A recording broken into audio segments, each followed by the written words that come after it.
विद्वानों की धरती, स्वतंत्रता सेनानियों की धरती अम्बावा और नवादा रजौली को सत प्रणाम करता हूँ, सलाम करता हूँ।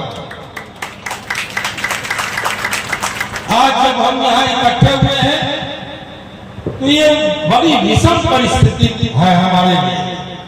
ये आत्मचिंतन का समय है, ये आत्ममंथन का समय है, ये आत्मालोचना का समय है कि आजादी के पूर्व या उससे भी पहले हम कहाँ थे और सिमट कर आज कहाँ चले आए हैं। साथियों मित्रों, जनगणना में भले हमारी संख्या कम बताई गई, कहा गया कि हम 4.25% हैं।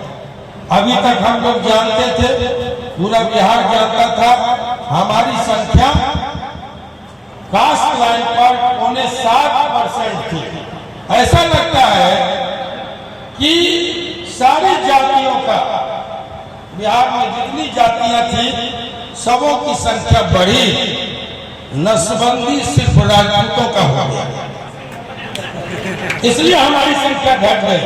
लेकिन मैं बताना चाहता हूं कि अगर हमारी संख्या घटी तो जिसने कहा कि हम 14% हैं, किसी ने कहा हम 21% हैं, किसी ने कहा कि 8% हैं, तो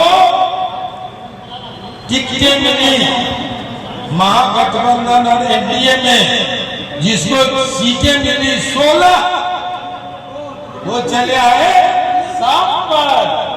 और जब हमारी संख्या 4.25% थी और हमको टिकटें मिली 8, तो हम जीत गए 6। और दो जो हारे, आरा और औरंगाबाद, इसके पीछे भी कहानी धोखे की है एनडीए के अंदर। साथियों, इसलिए हम संख्या वाले लोग कभी भी इतिहास में नहीं रहे, हम पराक्रम वाले लोग हैं।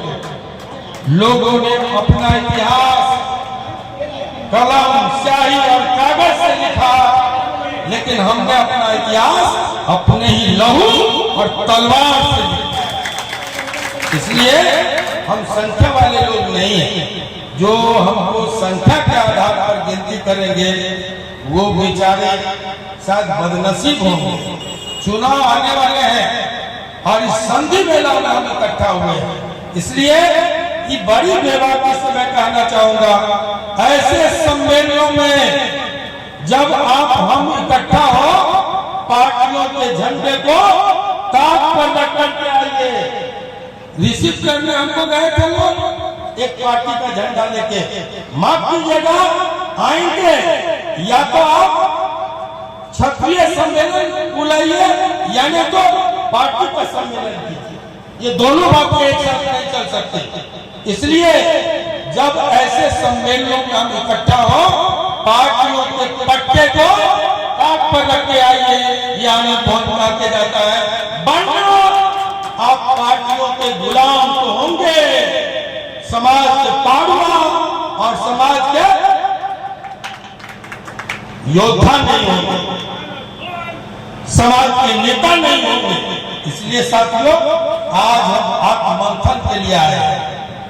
चलिए, हम क्या थे, हम इतिहास में जाना इतना समय हमको आपने दिया नहीं है।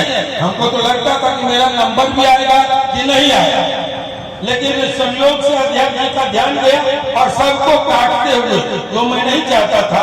हमको शुरू में लोगों ने कहा कि आप बोल लीजिए, लेकिन मैंने कहा सबको बुलवाइए, थोड़ा बहुत लंबा खींचा लोगों ने। अगर इसी को हम व्यवस्थित तरीके से चलाएं तो समय निर्धारित करें, विषय निर्धारित करें, प्रस्ताव की कॉपी सभी क्षत्रिय सरदारों के हाथ में जाए और उसी प्रस्ताव के अंदर बोलने का छूट मिले, ये तय होना चाहिए हर सम्मेलन। तो साथियों, मैं कह रहा था कि ऐसे समय में ये होना जरूरी होता है। हम क्या थे, ये राजतंत्र के लिए हम बदनाम हैं, लेकिन इसी वैशाली से लिच्छवी वंशीय क्षत्रियों ने दुनिया को लोकतंत्र का अनुपम उपहार दिया।